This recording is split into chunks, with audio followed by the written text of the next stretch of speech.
Welcome to Let's Read Mobile, presented by the Boys and Girls Club of South Alabama. I'm Chris Coleman, the Graduate Assistant in the Office of Diversity, Equity, and Inclusion at the University of South Alabama, and a member of Alpha Phi Alpha fraternity. And I'd like to read to you a new story tonight, What is Juneteenth by Kirsti Jewell. What is Juneteenth? It started on June 19, 1865. There had been whispers through Galveston, Texas, that a paper had been signed, a paper granting freedom to all enslaved people across the southern states. The people of Texas were the last to hear the news that had changed all of the United States. It was 1865, and black people had suffered under slavery for more than 200 years. Most northern states had outlawed slavery by this time. However, in the South, it was legal, and white people with money continued to use the forced, unpaid labor of black people to grow even richer. Although there are several different stories about what actually happened on June 19, 1865, the one that is most often told says that everyone in town, black people and the white people who'd enslaved them, were told to gather at Ashton Villa. It had been the headquarters for the Southern Army during the Civil War, a war fought for 4 long years before the northern and southern states. Some black people at Ashton Villa had hopes that the war might be over. For some time, the North seemed to be winning. Perhaps that explained why there had been sightings of the U.S. colored troops, a unit of black soldiers fighting with the Union Army, marching through Galveston. If the North had won the war, what would this mean for southern states, and most of all, for black people? Now, Major General Gordon Granger walked onto the balcony overlooking the crowd. He read a handwritten note. Its official name was General Order Number 3, which summarized the famous document known as the Emancipation Proclamation. To emancipate people means to set them free. He said, "The people of Texas are informed that, in accordance with a proclamation from the Executive of the United States, President Abraham Lincoln, all slaves are free." Free. As soon as Granger said the word free, black people cheered and shouted in jubilee. They were full of joy.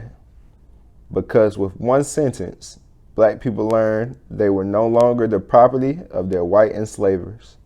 The proclamation recognized them as free human beings. People began to dance. Some exclaimed, "Hallelujah!" Others hugged each other and cried. Freedom was a dream that many thought would never come true. What they didn't know was that the Emancipation Proclamation had been signed on January 1st, 1863. It took almost 2.5 years for the people of Galveston to find out the news that changed the future of the United States. Why did it take so long for the enslaved people in Texas to find out about the Emancipation Proclamation, as well as the Union victory 2 months earlier? Location was one reason. Among the Confederate states, Texas was farthest west, away from the action of the war. So as northern troops began winning the war, some enslavers left eastern southern states such as Louisiana and Alabama and moved to Texas. There, they started new plantations. They brought along their enslaved people they owned to work their new land. One formerly enslaved man named Louis Love remembered having to leave New Orleans, Louisiana, suddenly after northern soldiers took over the city. Love's enslavers knew that if his workers were freed, he had to pay them. The very next morning, Love said that about 300 enslaved people was ordered onto the wagons and moved to Texas. In Galveston and other parts of Texas, many white people had already heard about the Emancipation Proclamation.